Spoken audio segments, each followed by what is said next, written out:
Good morning everyone, my name is Vijay Gupta and you are watching biology classes. तो students, biology की class में एक बार फिर से आप सभी का वेलकम। स्टूडेंट्स, आप सबको पता है इस वक्त मैं बात कर रहा हूँ हमारे 12th के स्टूडेंट्स के लिए। आपका जो चैप्टर नंबर 1 है that is the reproduction in organism, आज ये उसका लास्ट लेक्चर है और इस लेक्चर में हम बात करेंगे इवेंट्स इन सेक्सुअल रिप्रोडक्शन, यानी कि जो सेक्सुअल रिप्रोडक्शन की प्रक्रिया जिसके बारे में हम काफ़ी डिटेल में बात कर चुके हैं पीछे, उसमें कौन कौन से इवेंट्स होते हैं। तो ये जो सेक्सुअल रिप्रोडक्शन की प्रक्रिया होती है, चाहे वो प्लांट्स में हो या फिर वो एनिमल्स में हो, उसमें मुख्य रूप से ये 3 इवेंट्स पाए जाते हैं। तो चलिए वन बाय वन करके हम सभी को जानते हैं। सबसे पहला इवेंट है हमारा pre fertilization event. Pre fertilization का मतलब है वो इवेंट्स जो फर्टिलाइजेशन के ठीक पहले होते हैं, उनको हम कहते हैं प्री फर्टिलाइजेशन इवेंट्स। इसके अंतर्गत 2 चीज़ें आती हैं, गैमेटोजेनेसिस यानी युग्मक जनन और गैमेट ट्रांसफर यानी कि गैमेट के बनने के बाद में इनका ट्रांसफर किस तरीके से होता है। तो ये 2 चीज़ें कहाँ पर इंक्लूड हो गई आपकी प्री फर्टिलाइजेशन इवेंट। मैं फिर रिपीट कर दूँ, प्री वर्ड का मतलब होता है पहले। तो जो काम फर्टिलाइजेशन के पहले होंगे, निषेचन के पहले होंगे, उनको हम कहेंगे प्री फर्टिलाइजेशन इवेंट्स। इसके बाद आता है हमारा फर्टिलाइजेशन इवेंट, यानी कि जब फर्टिलाइजेशन हो रहा है उस समय क्या चीज़ हो रही है, तो दैट इज़ द फर्टिलाइजेशन। अब ये जो फर्टिलाइजेशन होता है इसके बारे में मैं पहले भी बात कर चुका हूँ, यहाँ पर भी आप देख सकते हो कि जब मेल गैमेट फीमेल गैमेट आपस में फ्यूज़न करते हैं तो इस प्रक्रिया को हम क्या कहते हैं, फर्टिलाइजेशन कहते हैं। तो फर्टिलाइजेशन हो गया। फर्टिलाइजेशन 2 तरह का होता है, इसको मैं अभी आगे डिटेल में बताऊँगा, एक्सटर्नल और इंटरनल। और इसके बाद हमारा जो लास्ट स्टेप आता है that is the post fertilization event, यानी कि जो काम फर्टिलाइजेशन के बाद होंगे उन्हें हम क्या कहेंगे, पोस्ट फर्टिलाइजेशन इवेंट। और इनमें सबसे पहले बात होगी जाइगोट फॉर्मेशन की और उसके बाद बात होगी एम्ब्रियोजेनेसिस की। तो चलिए वन बाय वन हम सभी को देख लेते हैं। सबसे पहले मैं बात करूंगा यहाँ पर प्री फर्टिलाइजेशन इवेंट्स की। तो आपको पता है कि प्लांट्स हों या फिर एनिमल्स हों, उन सभी में गैमेट्स का निर्माण होता है, यानी गैमेट्स का फॉर्मेशन होता है। और गैमेट्स का फॉर्मेशन कब होगा, फर्टिलाइजेशन से पहले होगा, तभी वो मेल और फीमेल गैमेट मिलेंगे। जैसा कि यहाँ पर आप डायग्राम में देख सकते हो कि मेल की बॉडी में मेल गैमेट प्रोड्यूस होंगे और फीमेल की बॉडी में फीमेल गैमेट प्रोड्यूस होंगे। मेल गैमेट को हम लोग एनिमल्स के केस में स्पर्म यानी शुक्राणु कहेंगे और फीमेल गैमेट को हम लोग क्या कहेंगे, अंडाणु यानी कि ओवम कहेंगे। ठीक है। अब स्पर्म और ओवम ये दोनों बनेंगे, और ये दोनों कब बनेंगे, ये दोनों बनेंगे फर्टिलाइजेशन के पहले। तो ये किस चीज़ में आ जाएगा, इसको हम लोग कहाँ रखेंगे, प्री फर्टिलाइजेशन इवेंट में रखेंगे। अब स्पर्म और ओवम बन तो गए, इसी तरीके से प्लांट्स के अंदर हम देखें तो ओव्यूल और पॉलन ग्रेन्स बन गए, लेकिन अब क्या होना है, उनका मिलना बाकी है, उनका ट्रांसफ़र बाकी है। तो वो ट्रांसफ़र वगैरह कैसे होगा, अभी उसके बारे में मैं आगे बात करूँगा। अभी मैं सिर्फ इतनी बात कर रहा हूँ कि एनिमल्स और प्लांट्स के अंदर गैमेट्स का निर्माण होता है फर्टिलाइजेशन के ठीक पहले, और गैमेट्स के निर्माण की ये जो प्रक्रिया होती है उसे हम कहते हैं गैमेटोजेनेसिस, यानी कि युग्मक जनन। अभी जो गैमेटोजेनेसिस होती है ये 2 तरह की होती है। अगर स्पर्म बन रहे हैं तो हम कहेंगे स्पर्मेटोजेनेसिस, शुक्राणु जनन, और अगर ओवम बन रहा है तो हम कहेंगे ऊजेनेसिस, यानी कि अंडाणु जनन। इनके बारे में अलग से वीडियोस भी बने हुए हैं मेरे, स्पर्मेटोजेनेसिस और ऊजेनेसिस पर आप डिटेल में भी देख सकते हैं उनको। तो गैमेटोजेनेसिस का मतलब आपने समझ लिया कि क्या होता है, formation of gametes inside the body of male and female. Male और फीमेल की बॉडी के अंदर गैमेट्स का निर्माण क्या कहलाता है, गैमेटोजेनेसिस कहलाता है। तो गैमेटोजेनेसिस क्या है ये आपने समझ लिया। अब गैमेट्स का निर्माण तो हो गया, गैमेट्स के निर्माण के बाद इनका ट्रांसफ़र होना ज़रूरी है। मतलब मेल और फीमेल आपस में तभी मिल पाएंगे जब गैमेट्स की जो बॉडी, इनकी बॉडी में जो गैमेट्स बन रहे हैं, मेल की बॉडी में मेल गैमेट या फीमेल की बॉडी में फीमेल गैमेट, ये आपस में मिलेंगे तभी फर्टिलाइजेशन की प्रक्रिया पूरी होगी। तो इसके लिए इनका ट्रांसफ़र होना ज़रूरी है। तो अगला स्टेप हमारा क्या होगा, गैमेट ट्रांसफ़र का होगा। अब गैमेट ट्रांसफ़र जो होता है वो अलग अलग प्लांट में अलग अलग तरह से होता है। इसके बारे में प्लांट्स एनिमल्स में मैं अलग अलग बात करूंगा अभी डिटेल में आपसे। अब नेक्स्ट स्टेप आ गया आपका फर्टिलाइजेशन इवेंट, जिसमें मैंने आपको बताया कि फर्टिलाइजेशन 2 तरह का होता है। पहला फर्टिलाइजेशन एक्सटर्नल और दूसरा इंटरनल। अब देखिए एक्सटर्नल फर्टिलाइजेशन क्या होता है कि अगर कभी फर्टिलाइजेशन किसी एनिमल की बॉडी के बाहर हो रहा है, अगर फर्टिलाइजेशन एनिमल की बॉडी के बाहर हो रहा है तो इसको हम बोलेंगे एक्सटर्नल फर्टिलाइजेशन। जैसे फ्रॉग में यानी मेढक में, टोड में, कई फिशेज़ हैं, स्टारफिश हैं, इनमें जो फर्टिलाइजेशन होता है वो कहाँ होता है, बॉडी के बाहर होता है। और इस टाइप के फर्टिलाइजेशन को हम लोग क्या कहते हैं, एक्सटर्नल फर्टिलाइजेशन कहते हैं। इसका एडवांटेज क्या है कि इसमें बहुत सारी प्रोजेनीज यानी बहुत सारी संतानें एक साथ उत्पन्न हो सकती हैं, और लेकिन एक प्रॉब्लम भी है, एक डिसएडवांटेज भी है कि बाहर के एटमॉस्फेयर में उनके लिए काफ़ी खतरा होता है, उनको प्रोटेक्शन नहीं मिल सकती। दूसरी तरफ आता है इंटरनल फर्टिलाइजेशन। ऐसा फर्टिलाइजेशन जो बॉडी के अंदर होता है उसे हम इंटरनल फर्टिलाइजेशन या आंतरिक निषेचन कहते हैं। और ये जो फर्टिलाइजेशन होता है ये जनरली ह्यूमन यानी मनुष्य, गाय, भैंस, डॉग, रैट, कुछ भी बोल लीजिए, जितने भी मैमल्स हैं, जितने भी डेवलप्ड एनिमल्स हैं, वो मोस्टली इसी तरह का फर्टिलाइजेशन करते हैं। तो कहने का मतलब क्या हुआ कि ऐसा फर्टिलाइजेशन जो बॉडी के अंदर हो रहा है उसे हम इंटरनल फर्टिलाइजेशन कहेंगे। और इसका सबसे बड़ा एडवांटेज ये है कि जो भी एम्ब्रियो डेवलप हो रहा है उसको पूरी सुरक्षा मिल रही है, प्रोटेक्शन मिल रही है, और वो शिशु के रूप में पूरा विकसित हो जाएगा ठीक प्रकार से इंटरनल फर्टिलाइजेशन के अंतर्गत। लास्ट में आता है पोस्ट फर्टिलाइजेशन इवेंट। ऐसे इवेंट्स मैंने आपको बताया जो फर्टिलाइजेशन के बाद होते हैं उन्हें हम क्या कहते हैं, पोस्ट फर्टिलाइजेशन इवेंट। इनमें क्या आता है, इनमें जाइगोट आता है और उसके बाद क्या आता है, एम्ब्रियोजेनेसिस के बारे में बात करी जाएगी। So students, now we will talk about gametogenesis. तो सबसे पहले हम बात करेंगे हमारे प्री फर्टिलाइजेशन इवेंट में गैमेटोजेनेसिस की। अभी जो गैमेटोजेनेसिस है इसके बारे में अब थोड़ी डिटेल में बात कर लेते हैं। अभी शॉर्ट में मैं आपको बता ही चुका हूँ। गैमेट्स, आपको पता है कि जो सेक्सुअल रिप्रोडक्शन है वो बिना गैमेट्स के पॉसिबल नहीं है। मेल अपनी बॉडी के अंदर मेल गैमेट प्रोड्यूस करेगा और फीमेल अपनी बॉडी के अंदर फीमेल गैमेट प्रोड्यूस करेगी। अब ये चीज़ प्लांट्स में भी होती है और एनिमल्स में भी होती है, तो इनके बारे में हम दोनों तरफ बात करेंगे। तो गैमेटोजेनेसिस का मतलब है formation of gametes, either male gamete और फीमेल गैमेट। अब पहले प्लांट्स की बात कर लेते हैं। तो हमें पता है कि जो प्लांट्स होते हैं उनमें बहुत ज़्यादा वैरायटी है, डाइवर्सिटी है। तो वैज्ञानिकों ने उनको अलग अलग ग्रुप्स में बांटा है। जैसा कि आपने 11th में पढ़ा कि जो प्लांट किंगडम चैप्टर था हमारा, उसमें आपको बताया गया कि प्लांट के कई ग्रुप्स होते हैं, algae, bryophyta, pteridophyta, gymnosperm, angiosperm. तो ये जो प्लांट के ग्रुप्स हैं लगभग सभी में कुछ ना कुछ सिमिलरिटीज़ होती हैं और कुछ अलग अलग डिससिमिलरिटीज़ भी होती हैं। तो जैसे सबसे पहले मैंने बात की एल्गीज़ की। एल्गी यानी शैवाल। तो शैवालों में क्या होता है कि जो सेक्सुअल रिप्रोडक्शन की प्रक्रिया होती है वो गैमेट्स के द्वारा तो होगी ही, और यहाँ पर गैमेट्स जो होते हैं वो जनरली दो कंडीशंस में होते हैं। पहले आइसोगैमेट्स होते हैं और दूसरे एनिसोगैमेट्स होते हैं। अब आप कहेंगे इसका क्या मतलब है, तो मैं आपको बताता हूँ। यहाँ पर डायग्राम में आप देख पा रहे होगे कि ये मान लीजिए मेल गैमेट है, ये मैंने मेल का सिंबल बनाया है, और ये फीमेल गैमेट, ये मैंने फीमेल का सिंबल बनाया हुआ है। तो मेल और फीमेल गैमेट बिल्कुल आपको सिमिलर दिखाई दे रहे हैं, एक जैसे दिखाई दे रहे हैं। तो ऐसे गैमेट्स को कहते हैं आइसोगैमेट्स, हिंदी में समयुग्मक, जो कि दोनों एक जैसे हैं, प्लस इनका स्टेन अलग अलग है, एक मेल है एक फीमेल है। तो ऐसे गैमेट्स अगर रिप्रोडक्शन करेंगे तो उसे हम कहेंगे आइसोगैमी, मतलब दो एक जैसे गैमेट मिलकर अगर रिप्रोडक्शन कर रहे हैं तो दैट इज द आइसोगैमेट्स। ओके, और इन आइसोगैमेट्स के द्वारा जो रिप्रोडक्शन होगा वो क्या बोला जाएगा, हिंदी में बोलेंगे समयुग्मकी और इंग्लिश में बोलेंगे आइसोगैमी। सेकेंड कंडीशन है यहाँ पर एनिसोगैमी। एनिसोगैमी में क्या होता है, अगर मेल छोटा है और फीमेल गैमेट बड़ा है, मतलब दोनों एक दूसरे से सिमिलर नहीं है, दे आर डिससिमिलर। ओके, तो इस कंडीशन को हम क्या बोलते हैं, एनिसोगैमी, और इन गैमेट्स को क्या बोलते हैं, एनिसोगैमेट्स। ओके, तो ये दोनों केसेस कहाँ देखे जाते हैं, एल्गी में देखे जाते हैं। गैमेट्स वहाँ पर इस तरीके से बनते हैं। इसके बाद अगर हम अदर ग्रुप्स की बात करें शॉर्ट में, तो ब्रायोफाइटा और टेरिडोफाइटा, इनमें क्या होता है, ब्रायोफाइटा जो प्लांट्स हैं और जो टेरिडोफाइटा प्लांट्स में, इनमें मेल ऑर्गन को हम एंथ्रीडियम कहते हैं और फीमेल ऑर्गन को हम आर्किगोनियम कहते हैं। मेल ऑर्गन जो एंथ्रीडियम होता है उसके अंदर मेल गैमेट प्रोड्यूस होते हैं जिनको कहा जाता है एंथेरोजोइट्स, और फीमेल ऑर्गन के अंदर यानी आर्किगोनियम के अंदर जो फीमेल गैमेट प्रोड्यूस होते हैं उनको कहा जाता है एग। तो वहाँ पर मेल फीमेल इस तरीके से बनते हैं। इसके बाद थोड़ा और हायर प्लांट्स में हम जाते हैं, जिम्नोस्पर्म्स। तो जो जिम्नोस्पर्म्स होते हैं वो काफ़ी बड़े बड़े ट्रीज होते हैं, और इनमें क्या होता है, इनमें मेल कोन और फीमेल कोन पाई जाती हैं, और इन्हीं मेल कोन और फीमेल कोन के अंदर गैमेट्स का निर्माण होता है। एक्चुअली इनके अंदर कुछ बैग जैसी स्ट्रक्चर्स होती हैं जिनको हम माइक्रोस्पोरेंजिया मेल को और मेगास्पोरेंजिया फीमेल को कहते हैं। और माइक्रोस्पोरेंजिया के अंदर माइक्रोस्पोर बनते हैं यानी कि मेल गैमेट बनते हैं, और इस तरीके से मेगास्पोरेंजिया के अंदर मेगास्पोर्स बनते हैं यानी कि फीमेल गैमेट बनते हैं। तो ये जो केस है ये जिम्नोस्पर्म का है, जहाँ पर माइक्रोस्पोर और मेगास्पोर्स यानी माइक्रोस्पोर मेल गैमेट और मेगास्पोर्स क्या है, फीमेल गैमेट। इसके बाद हम बात करते हैं लास्ट में सबसे ज़्यादा डेवलप्ड ग्रुप हमारा एंजियोस्पर्म का, जिसमें आपको पता है कि दुनिया के सारे फ्लावर्स वाले जो प्लांट्स होते हैं उनको इंक्लूड किया जाता है। तो एंजियोस्पर्म यानी आवृतबीजी, इनमें मेल गैमेट होता है पोलन ग्रेन, जो कि एंथर के अंदर, मैंने इसी चैप्टर में बात की है आपसे, फ्लावर में मैंने आपको एंड्रोशियम यानी मेल ऑर्गन बताया, और मेल ऑर्गन यानी एंड्रोशियम के अंदर ही बनते हैं क्या, pollen grains, these are the male gametes, और ओव्यूल जो कि फीमेल गैमेट कहलाता है एक तरीके से।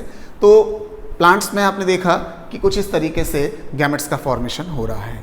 इसके बाद अगर हम बात करें एनिमल्स की, तो जो एनिमल्स होते हैं इनमें मेल गैमेट जो होता है स्पर्म कहलाता है, फीमेल गैमेट जो होता है वो ओवम कहलाता है। ये हम यहाँ पर भी देख चुके हैं, ये स्पर्म यानी मेल गैमेट और ये ओवम यानी कि फीमेल गैमेट। अब मेल गैमेट यानी स्पर्म के बनने की प्रक्रिया स्पर्मेटोजेनेसिस, ये कहाँ होती है? मेल की बॉडी में, उसके जेनेटल ऑर्गन्स में। और फीमेल के गैमेट के निर्माण की प्रक्रिया यानी ओवम के निर्माण की प्रक्रिया क्या कहलाती है? oogenesis, और ये कहाँ हो रही है? फीमेल की बॉडी में हो रही है। तो इस तरीके से जो गैमेटोजेनेसिस होती है वो कंप्लीट होती है प्लांट्स में और एनिमल्स में। ओके स्टूडेंट्स, तो अब हम बात करते हैं हमारे प्री फर्टिलाइजेशन इवेंट के सेकेंड स्टेप की, that is the gamete transfer. अब एक गैमेट ट्रांसफ़र क्या होता है, आइए देखते हैं इसको। कि आपको ये तो पता ही हो गया कि गैमेट बन गए हैं, गैमेटोजेनेसिस हो गई है, प्लांट्स में भी हो गई है और एनिमल्स में भी हो गई है। अब इनका मिलना ज़रूरी है और इनके मिलने को हम क्या बोलेंगे? गैमेट का ट्रांसफ़र, जो कि हमारा सेकेंड स्टेप है। After the formation of male and female gamete, male और फीमेल गैमेट के निर्माण के बाद they need to physically brought together, इन्हें फिजिकली पास आना ज़रूरी है टू फैसिलिटेट फर्टिलाइजेशन, फर्टिलाइजेशन की प्रक्रिया को पूरा करने के लिए। तो निषेचन की प्रक्रिया या फर्टिलाइजेशन की प्रक्रिया के होने के लिए मेल और फीमेल गैमेट का पास आना ज़रूरी है, तभी फर्टिलाइजेशन हो पाएगा।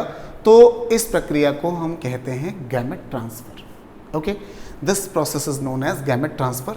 अब ये जो गैमेट ट्रांसफ़र की प्रक्रिया है, इसके बारे में आपको बता दूं कि अगर प्लांट्स की बात करें तो कई ऐसे प्लांट्स होते हैं, जैसे मैंने बात की एल्गी, ब्रायोफाइटा, टेरिडोफाइटा, तो इनमें गैमेट के ट्रांसफ़र के लिए वाटर मीडियम एसेंशियल है, मतलब जल का होना ज़रूरी है।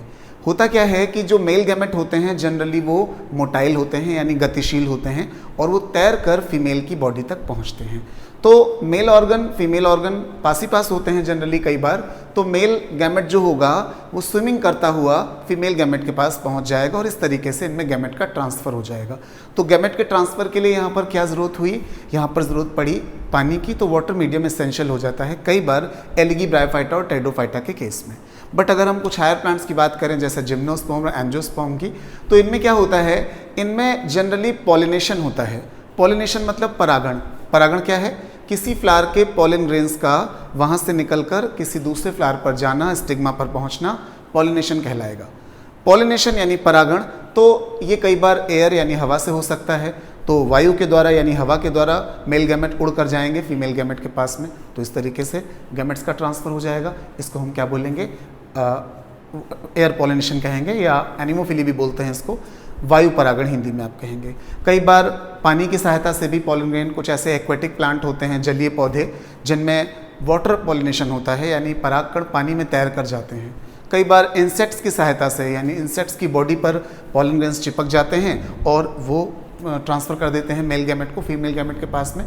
तो प्लांट्स में ये सारे मेथड होते हैं अलग अलग तरीके से पॉलिनेशन के, जिनके द्वारा गैमेट का ट्रांसफ़र होता है।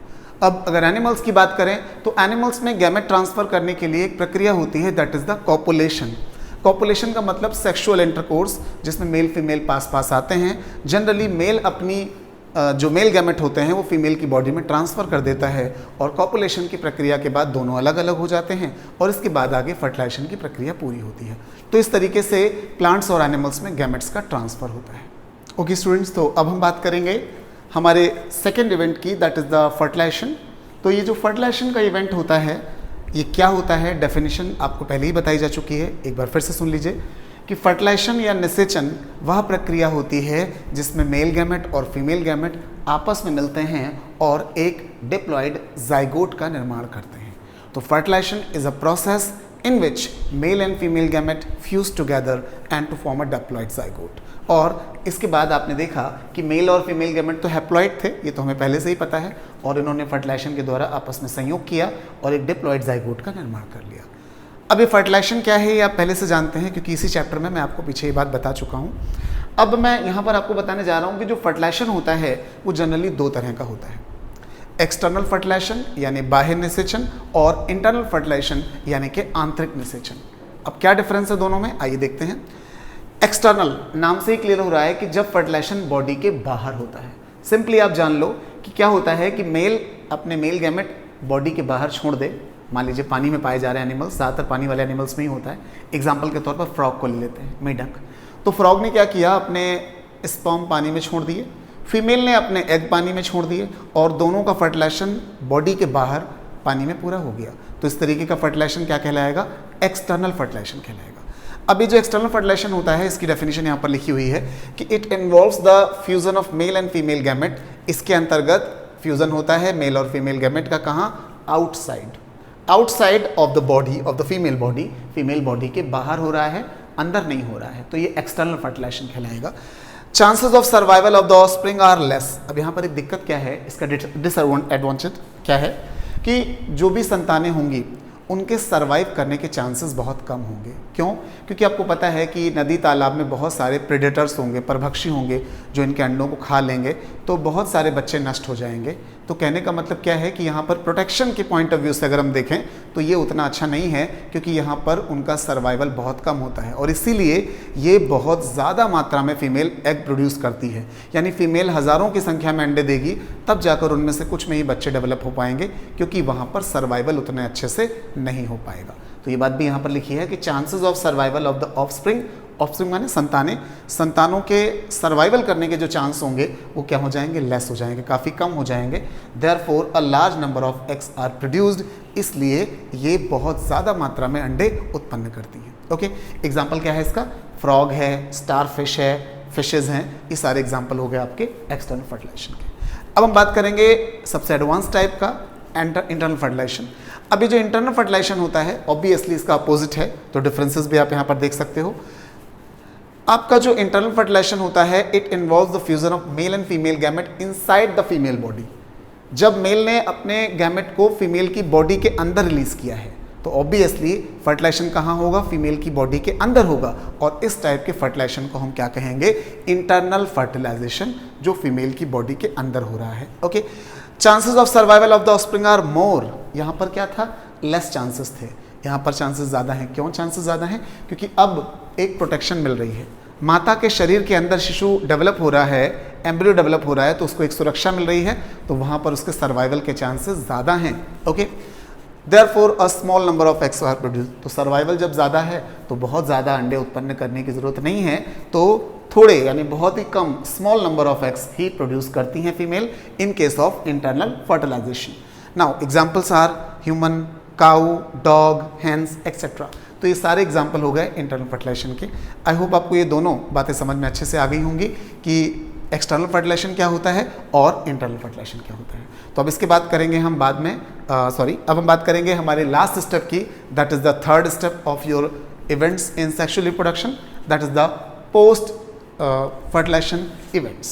पोस्ट फर्टिलाइजेशन इवेंट नाम से ही क्लियर हो रहा है, निषेचन यानी फर्टिलाइजेशन के बाद होने वाली जो भी चीज़ें हैं उनको हम क्या कहेंगे? Post fertilization event. आप देख सकते हो यहाँ पर फर्टिलाइजेशन हो गया, तो इसके बाद दो चीज़ें आपको दिख रही हैं, एक जाइगोट बना है फर्टिलाइजेशन से, और वो जाइगोट बार बार डिवाइड होकर किस में बना है? एम्ब्रियो में कन्वर्ट हुआ है। तो जाइगोट और एम्ब्रियो ये दोनों चीज़ें कब डेवलप होती हैं? फर्टिलाइजेशन के बाद डेवलप होती हैं। तो इनको हम कहाँ स्टडी करेंगे? पोस्ट फर्टिलाइजेशन इवेंट्स में। तो सबसे पहले आप देखोगे कि पोस्ट फर्टिलाइजेशन इवेंट को मैंने दो पार्ट्स में बांटा हुआ है, एक तो जाइगोट फॉर्मेशन और दूसरा एम्ब्रियोजेनेसिस। तो पहले हम बात करेंगे जाइगोट की। अब जाइगोट क्या होता है ये हमको पता है कि जब मेल फीमेल गैमेट फ्यूज हुए, फर्टिलाइजेशन की प्रक्रिया हुई, तो दोनों के मिलने से एक जाइगोट बना जो कि डिप्लॉयड नेचर का होता है। अब डिप्लॉयड नेचर क्या है एक बार मैं फिर से बता देता हूँ। आपको पता है कि जो स्पर्म होते हैं वो हैप्लॉयड मतलब n नंबर के होते हैं, और ओवम भी n नंबर के होते हैं। n मिले तो क्या बन गया? जाइगोट बन गया 2n का। एग्जाम्पल के तौर पर अगर मैं आपसे कहूँ कि ह्यूमन के जाइगोट में, मान लीजिए ह्यूमन का जाइगोट है, इसमें 46 क्रोमोसोम है, 46 और इनकी वैल्यू कितनी है? 2n है।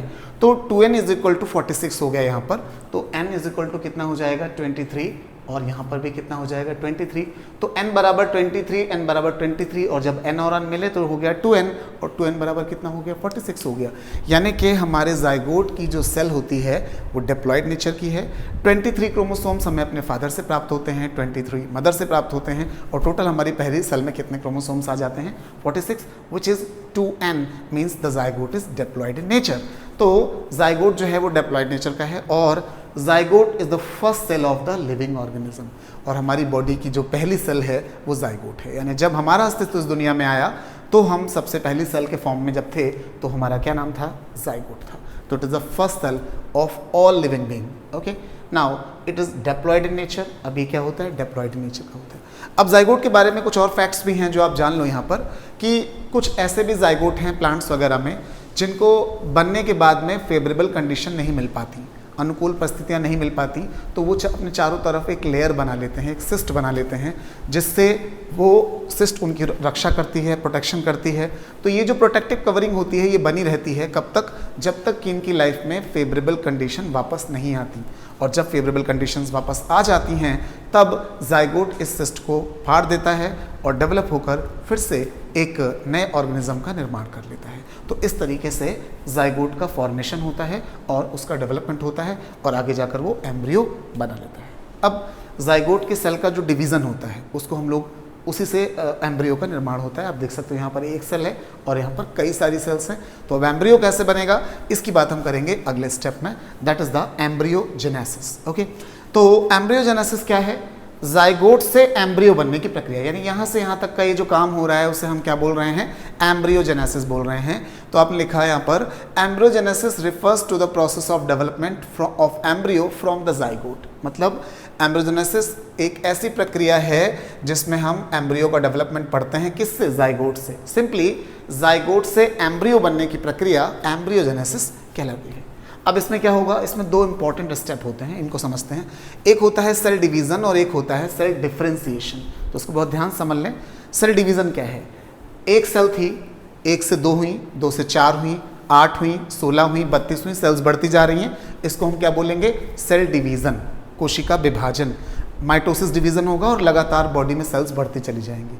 लेकिन अब सोचिए कि अगर सारी सेल्स एक जैसी होंगी तो क्या हमारी बॉडी बन पाएगी? नहीं बन सकती। क्यों? क्योंकि हमारी बॉडी में तो अलग अलग टाइप की सेल्स हैं। जैसे अगर मैं बात करूं हमारे नर्वस सिस्टम की, तो वहाँ पर जो सेल होती है उसे हम लोग क्या कहते हैं? न्यूरॉन कहते हैं। हमारे एक्सक्रीटरी सिस्टम की बात करें तो किडनीज़ में आपको पता है क्या होती है? नेफ्रॉन होती हैं। लिवर में अलग टाइप की सेल्स होंगी, ब्लड में अलग टाइप की सेल्स होंगी, बोन्स में अलग टाइप की सेल्स होंगी। तो हमारी बॉडी एक तरह की सेल्स से नहीं बन सकती।